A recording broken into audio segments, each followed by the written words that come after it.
네, 할렐루야. 오늘 오직 나는 여호와를 우러러 보며라는 말씀의 제목으로 함께 은혜를 나누기 원합니다. 오늘 아침에 교회에 나왔는데 갑자기 부재중 전화가 두 통 와 있더라고요.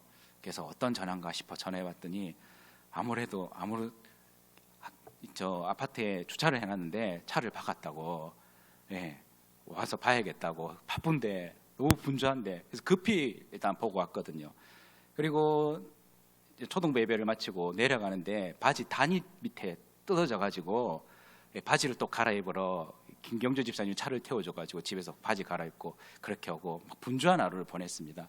분주한 하루를 보내면서 왜 이렇게 이런 일이 일어날까? 하나님께서 너 마음이 너무 급하다. 지금 아침부터 일부도 또 찬양인도 해야 되고 뭐 여러 가지 해야 되니까 급한데 나만 바라봐. 그래서 오히려 더 이런 일이 생기지 않나, 그런 생각이 들었습니다. 그래서 오늘 말씀의 제목도 오직 나는 여호와를 우러러 보면인데, 정말 우리가 일상생활에서 분주함 속에 우리가 함께 하신 하나님, 그 하나님을 놓치지 말고 늘 바라보시는 저 여러분들 되셨으면 좋겠습니다. 오늘 미가서는 어떤 시대적 배경이냐면 요담과 아하스 히스기야 시대 때 활동했던 선지자입니다. 이때는 북이스라엘은 아수르의 나라가 망했습니다. 남유다도 위태위태합니다. 남유다도 포위를 당하고 그런 상황이죠. 북이스라엘이 망한 이유가 무엇입니까? 경제적으로 어려워서 그랬습니까? 군사적으로 약해서 그렇습니까? 아닙니다. 하나님께서는 분명히 이스라엘에게 어떻게 살아야 되는지를 말씀해 주셨는데 그 조건에서 어긋난 것입니다. 미가 6장 8절에서도 분명히 말씀하시죠. 사람아, 주께서 선한 것이 무엇임을 내게 보이셨나니 여호와께서 내게 구하시는 것은 오직 정의를 행하며 인자를 사랑하며 겸손하게 내 하나님과 함께 행하는 것이 아니냐. 그렇게 이스라엘에게 선한 것이 무엇임을 말씀을 통해서 보여주셨습니다. 그러나 이스라엘은 그렇게 하지 않았습니다. 하나님의 선하심, 영원한 인자심을 의지하지 않았죠. 하나님을 버렸습니다. 우상 숭배, 만연한 불법에 대해서 미가 선지자는 고발하는 내용이 계속해서 나타납니다. 그리고 오늘 마지막 본문이 7장인데 7장 1절에 보면 재앙이로다 나여 라고 시작합니다. 재앙이로다 나여. 이 화로다, 이 말은 구약 성경에서 단 2번만 사용했습니다. 정말 한탄하는 내용이죠. 미가 선지자가 한탄하는 내용입니다. 절망하고 있다는 것이죠. 어떤 내용을 그렇게 재앙이로다 그렇게 말을 하겠습니까? 3가지 정도로 살펴보면, 첫 번째는 7장 1절 말씀 보시면 남은 것이 없다는 것입니다. 허망하다는 것입니다. 재앙이로다 나여 나는 여름 과일을 딴 후와 포도를 거둔 후 같아서 먹을 포도송이가 없으며 내 마음에 사모하는 처음 익은 무화과가 없도다. 이 말씀만을 떼놓고 보면 단순히 이 선지자가 열매가 없어서 한탄하나, 단순히 열매 없음에 관한 말씀으로 그렇게 이해할 수 있는데 그렇지 않습니다. 성경은 앞뒤 문맥을 잘 살펴봐야 됩니다. 이 1절이 말씀하는 의도가 무엇이겠습니까? 우리 6장 14절에서 16절 말씀 한번 보시기 바랍니다. 6장 앞절에 6장 14절 16절 보시면 어떤 내용이 있습니까? 이 불의를 행하는 이스라엘에게 내리는 형벌에 관한 그런 말씀입니다. 네가 먹어도 배부르지 못하고 항상 속이 빌 것이며 네가 감추어도 보존되지 못하겠고 보존된 것은 내가 칼에 붙일 것이며 네가 씨를 뿌려도 추수하지 못할 것이며 감람 열매를 밟아도 기름을 내 몸에 바르지 못할 것이며 포도를 밟아도 술을 마시지 못하리라. 그래 15절까지 그렇게 기록되어 있죠. 어떤 것입니까? 가장 큰 죄악은 무엇입니까? 화로다라고 했는데 바로 만족하지 못하는 것이죠. 허무하다는 것입니다. 있어도 평안이 없고 늘 불안하다는 것입니다. 여름 과일을 따고 포도를 거두면 수확한 열매가 있으면 어때야 됩니까? 기뻐해야 되고 만족해야 됩니다. 그러나 그러지 않다는 것이죠. 먹을 포도송이가 없도다, 열매가 없음을 의미하기보다 만족이 없다는 것입니다. 더 자세히 표현하기 위해 내 마음에 사모하는 처음 익은 무화과가 없도다. 내 마음에 사모하는 처음 익은 무화과 열매가 익어가기까지 얼마나 기다렸겠습니까? 그렇죠. 무화과가 온전히 익어야 맛있지 않습니까? 정말 잘 익었을 그때를 위해 인내하고 무화과를 땄습니다. 잘 익었을 때. 그런데 처음 익은 무화과를 수확하고 먹었죠. 맛있습니다. 그런데 정말 맛있고 답니다. 그런데 허무함이 느껴지는 것입니다. 처음 익은 무화과 나무 결국 사라져 버린다는 것이죠. 포도와 무화과가 상징하는 것이 무엇입니까? 이스라엘의 평안, 기쁨, 행복과 감사입니다. 그런데 그러한 것들이 이스라엘에서 사라져 버렸다는 것이죠. 여러분들 그리스 로마 신화를 보면 시지푸스라는 그런 신이 등장합니다. 이 시지푸스는 다른 신들의 미움을 받았습니다. 그래서 벌을 받게 되는데 어떤 벌을 받게 되냐면 엄청나게 큰 바위를 밀고 산 위로 올라가야 됩니다. 그리고 정상에 올라가면 그 바위를 어떻게 해야 되죠? 다시 반대편으로 밀어야 됩니다. 그리고 밑으로 내려가서 그 바위를 다시 위로 올려야 되는 것. 영원한 이런 계속해서 바위를 굴리고 내렸다 그런 벌을 받아야 됩니다. 이게 상징하는 것이 무엇입니까? 오늘날 현대인에게 내린 가장 가혹한 징벌이 무엇이겠습니까? 모든 것을 가졌지만 만족하지 못하고 우리가 불평하고 원망하는 것, 행복하지 못한 것, 그게 가장 큰 재앙이라고 생각합니다. 여러분들은 어떻습니까? 우리는 어떻습니까?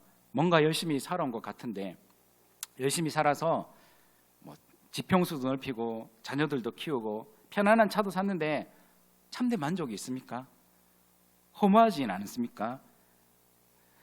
그리고 두 번째는 어떤 것입니까? 2절에서 4절에 보시면 경건한 자와 정직한 사람이 세상에 없다는 것입니다.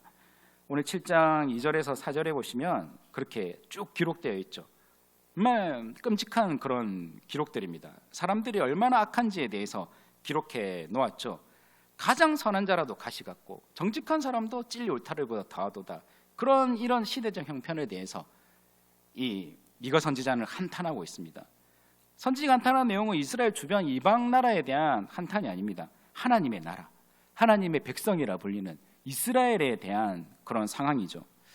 하나님을 경외하며 정직하게 은혜를 구하는 자들이 없다는 것입니다. 여러분들 우리가 위기의 상황에서 뭐가 필요하죠? 바로 지혜가 필요합니다. 지혜. 근데 위기의 상황에 또한 사람의 진면목이 드러납니다. 위기를 어려움을 극복할 수 있는 것이 지혜인데 성경이 말하는 참된 지혜는 무엇입니까? 여러분들 잘 알다시피 하나님을 경외함이 바로 지혜 아니겠습니까? 미가 6장 9절에서도 그렇게 기록되어 있습니다. 지혜는 9절에 주의 이름을 경외함이니라 그렇게 분명 기록해 놓았죠. 하나님을 경외하며 말씀을 듣고 순종하며 위기를 극복하는 것, 그게 이스라엘 백성들이 가진 지혜입니다. 하지만 그렇게 하지 않았습니다. 위기의 순간 외교적 수단과 군사를 동원하려고 했습니다. 그게 통하지 않으니까 엄청난 배상금을 지불해서 이 공격에서 벗어난 것입니다. 그 배상금 지불한 수단이 무엇이었습니까? 이 성전을 털어서 줬습니다. 성전에 있는 하나님의 곳간을 털어가지고 이방 나라에게 바친 것이죠. 비참합니다. 지혜롭게 잘 해결됐지 않냐라고 말할 수 있습니다. 위기를 극복했으니 됐지 않냐라고 그렇게 지도자는 말합니다. 그러나 하나님을 경외함이 없는 자신의 꾀를 지혜로 착각한 것이죠. 사람들을 보면 그런 사람들이 참 많이 있습니다.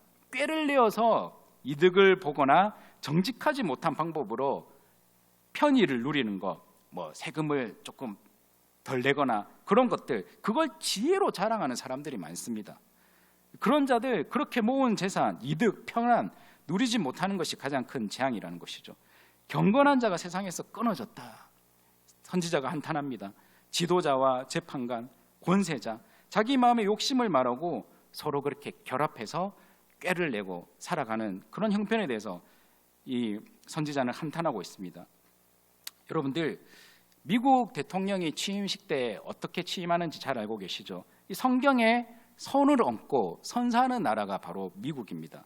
그런데 바이든이 작년인가 결혼 존중 법안에 서명하는 사진을 봤습니다.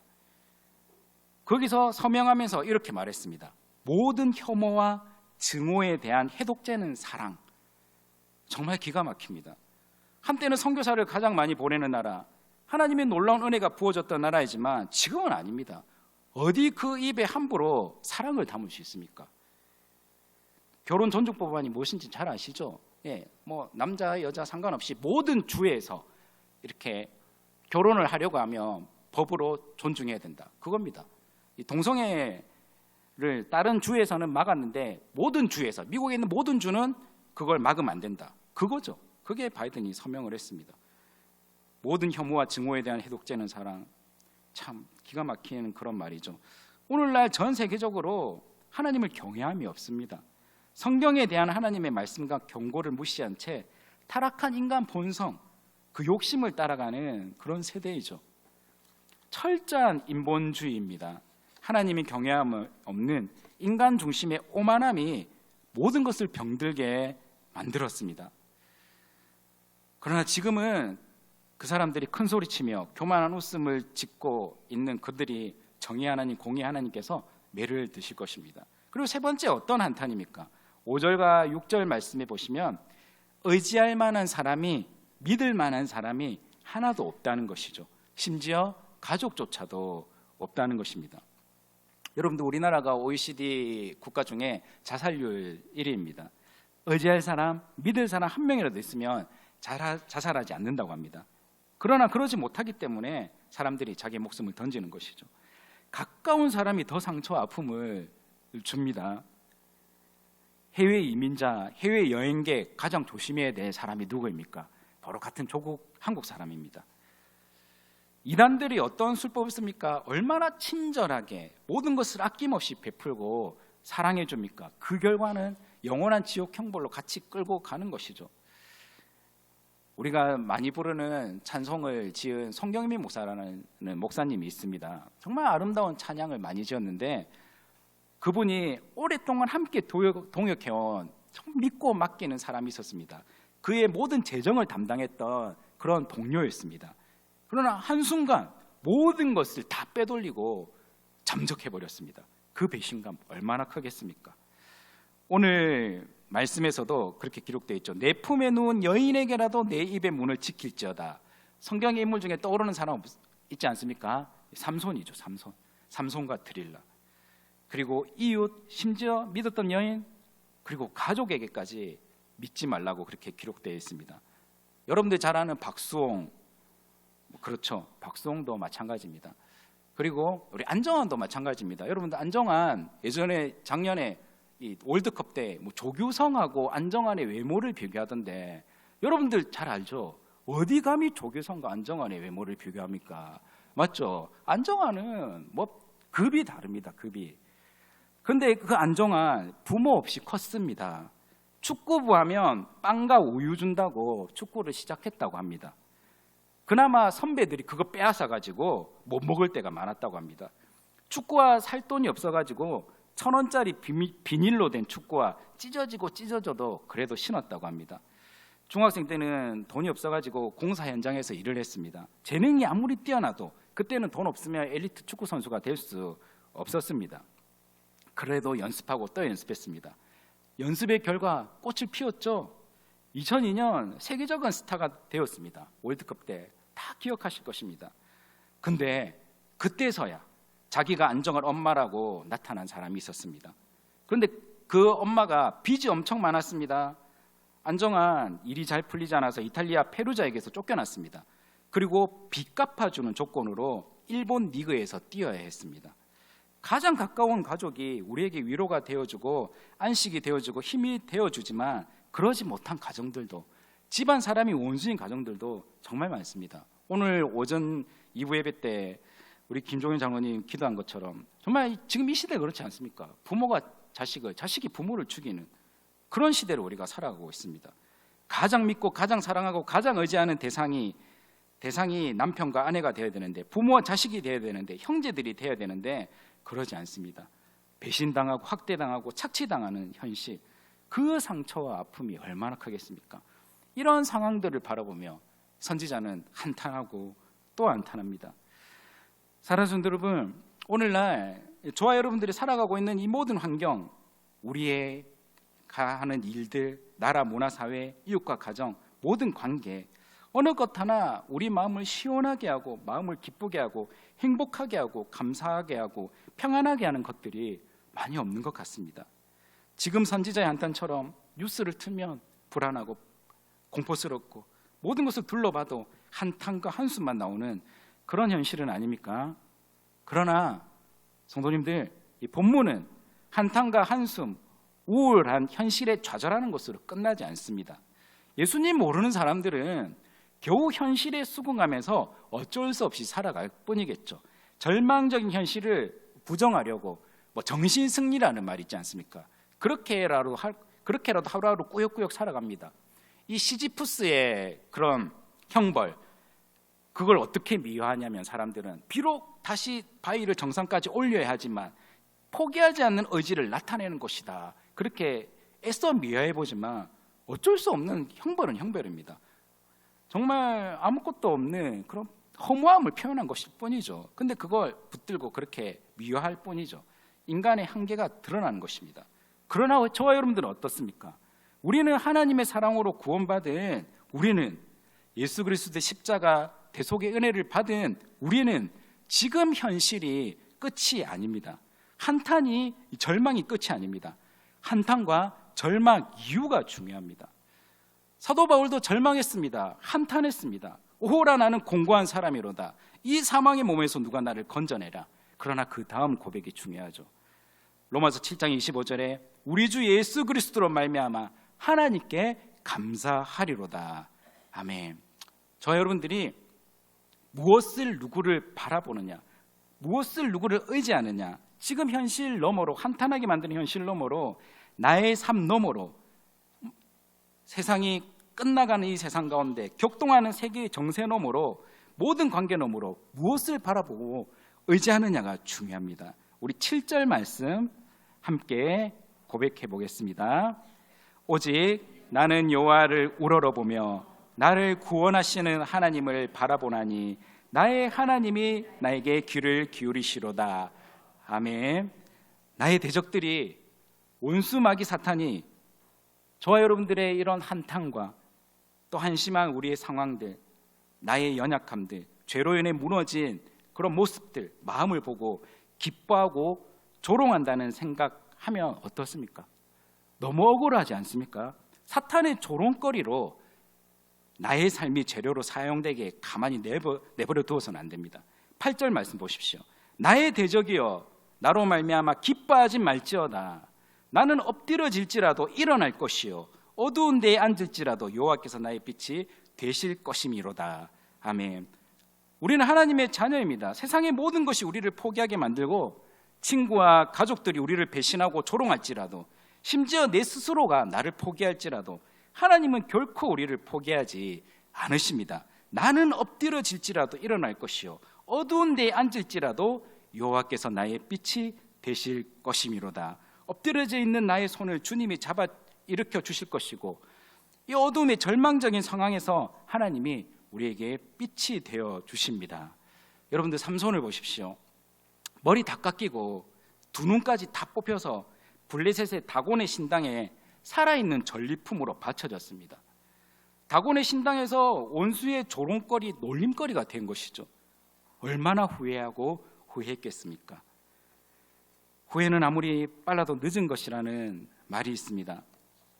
삼손 아무것도 바라보지 못했지만, 그러나 마지막에 마음의 눈으로, 믿음의 눈으로 하나님을 다시 바라보기 시작했습니다. 사사기 16장 28절에 삼손이 여호와께 부르짖어 이르되 주 여호와여 구하옵나니 나를 생각하옵소서. 하나님이여 구하옵나니 이번만 나를 강하게 하사 나의 두 눈을 뺀 블레셋 사람에게 원수를 단번에 갖게 하옵소서 하고, 삼손 다곤의 신당이 무너지면서 함께 죽었지만 그 순간 얼마나 감사했겠습니까? 얼마나 마음이 평안했겠습니까? 보란듯이 원수를 진멸하고 큰 승리를 이스라엘에게 안겨주었습니다. 여러분들, 사탄은 욥의 고통을 재료 삼아 조롱거리로 만들려고 했지만 실패했습니다. 욥은 자신의 출생을 저주할 정도로 정말 아팠습니다. 힘들었습니다. 자녀들을 다 잃어버린 마음의 고통 얼마나 컸겠습니까? 그러나 욥은 그럼에도 이해할 수 없는 자신의 이 고통을 하나님이 변호해 주실 것을 기대했습니다. 결국 하나님이 욥에게 나타나셨고 욥의 손을 들어주셨고 사탄은 부끄러움을 당하고 물러났습니다. 여러분들, 우리가 살아가면서 이런 상황 매년 겪을 것입니다. 정말 힘들고 어려울 때 내 삶에는 아무것도 남는 것이 없고 허무하고 모든 것을 다 포기하려 하는 순간 있지 않습니까? 무엇보다 이런 내 연약함, 부족함, 무능함, 내가 뭘 할 수 있겠어? 나는 못할 것 같아. 그리고 여러 죄악들 때문에 너무 하나님 앞에 더 이상 이 죄에 대해서 하나님 용서해달라고 말조차 할 수 없는 그런 부끄러운 모습들, 죄송해서 눈물만 나올 때 우리 주님께서, 우리 성령님께서 이 말씀을 떠올리게 하십니다. 그래서 우리는 이 말씀을 분명히 기억해야 됩니다. 이 말씀을 읽고 또 묵상하고 이 말씀이 우리의 다짐이 되고 선포가 되어야 됩니다. 오직 나는 여호와를 우러러보며 나를 구원하시는 하나님을 바라보나니 나의 하나님이 나에게 귀를 기울이시도로다. 나의 대적이여 나로 말미암아 기뻐하지 말지로다. 이렇게 우리는 고백하고 또 고백해야 됩니다. 고통의 순간 오직 나는 여호와를 우러러보리라. 나의 대적이여 나로 말미암아 기뻐하지 말지어다. 9절 말씀은 우리 함께 또 한번 읽어보겠습니다. 내가 여호와께 범죄하였으니 그의 진노를 당하려니와 마침내 주께서 나를 위하여 논쟁하시고 심판하시며 주께서 나를 인도하사 광명에 이르게 하시리니 내가 그의 공의를 보리라. 아멘. 성도님들, 조금 전에도 말씀드렸지만 우리가 연약할 때, 우리 삶이 무너졌을 때, 우리가 범죄했을 때 그 죄를, 그 연약함을, 그 쓰러졌을 때를, 그때를 잘 다뤄야 됩니다. 죄를 짓지 않는 게 제일 좋겠지만 우리의 그런 모습들을 결코 원수의 조롱거리로 내 죄의 허물을 던지지 말아야 됩니다. 주님께 매맞으면 됩니다. 주님께서 내 죄를 다루시도록 해야 하는 것이죠. 내가 여호와께 범죄했으니 그의 진노를 당하려니와. 여러분들, 한 나라에 절대 군주가 있다고 합시다. 정말 절대 군주입니다. 근데 그에게 사랑하는 아들이 있습니다. 사랑하는 아들이 큰 잘못을 저질렀습니다. 그런데 그 신하들이 왕이시여, 당신의 아들이 잘못했으니까 똑같이 다른 사람들과 함께 사형 죽여야 됩니다. 그렇게 말한다고 할 수 있겠습니까? 그렇게 말 못하죠. 왜냐하면 절대 군주이기 때문에, 사랑하는 아들이 하나밖에 없기 때문에 그렇게 계속 말하고 계속 그 아들 죽여야 됩니다, 죽여야 하면 그 사람이 어떻게 되겠습니까? 그 사람이 오히려 죽게 되는 것이죠. 내 아들의 문제는 내가 해결할 거야. 그렇게 하지 않겠습니까? 우리도 마찬가지입니다. 우리의 죄악들, 우리의 범죄들, 우리의 연약함들 우리 하나님께 다루도록 우리는 맡겨드려야 됩니다. 우리 절망적인 상황에서도 원수가 우리를 조롱하지 못하도록 만들어야 되는 것이죠. 로마서 8장 33절 34절에 세 번역에는 이렇게 기록되어 있습니다. 하나님께서 택하신 사람들을 누가 감히 고발하겠습니까? 어렵다 하시는 분이 하나님이신데 누가 감히 그들을 정죄하시겠습니까? 그리스도 예수는 죽으셨지만 오히려 살아나셔서 하나님의 오른쪽에 계시며 우리를 위하여 대신 강구하여 주십니다. 아멘. 누가 감히 여러분들 죄지었다고, 여러분들 삶이 무너졌다고 조롱하고 여러분들을 약올리고 그렇게 손가락질할 수 있겠습니까? 아무도 그렇지 못합니다. 아무도 여러분들을 그렇게 할 수 없게끔 우리 주님께서 만드십니다. 누가 감히 그렇게 했습니까? 여러분들도 절망적인 상황에서 우리 주님께서 여러분들을 어떻게 생각하는지, 어떤 마음으로 여러분들 바라보시는지 늘 기억하면서 오직 나는 여호와를 바라보겠다, 그런 결단과 결심으로 나아가십시오. 우리 예수님께서 우리의 모든 죄를 짊어지시고 십자가로 죄 용서하셨습니다. 하나님 앞에 예수 그리스도 십자가 그 고통과 피 흘리심을 생각하며 깊은 회개로 하나님 앞에 나아가시길 바랍니다. 우리 읽지는 않았지만 18절 말씀, 미가 7장 18절 말씀 함께 읽어보겠습니다. 주와 같은 신이 어디 있으리까? 주께서는 죄악과 그의 기업에 남은 자의 허물을 사오게 하시며 인애를 기뻐하심으로 진노를 오래 품지 아니하시나이다. 아멘. 우리가 절망적인 상황 가운데 소망할 수 있는 이유가 무엇입니까? 우리가 자신감 있게 선포하며 다시 일어날 수 있는 이유가 무엇입니까? 우리가 감사의 고백을 다시 할 수 있는 이유가 무엇입니까? 우리 하나님의 이 인애가 풍성하시며 진노를 오래 품지 않으시는 그 사랑, 그 은혜 때문인 줄 믿습니다. 우리 하나님께서 그 하나님께서 행하신 일로 우리 예수님을 보내주신 그 놀라운 사랑으로 절대 우리를 포기하지 않으시는 하나님의 신실하신 때문에 우리는 오늘도 일어날 수 있다는 것을 기억하시기 바랍니다. 절망적인 상황 가운데 나의 죄악 때문에 무너진 그 삶의 가운데 오직 나는 여호와를 우러러보며 나를 구원하시는 하나님을 바라보리니 그 고백으로 언제나 승리하시는 저와 여러분들의 삶 되시기를 주님의 이름으로 축복합니다.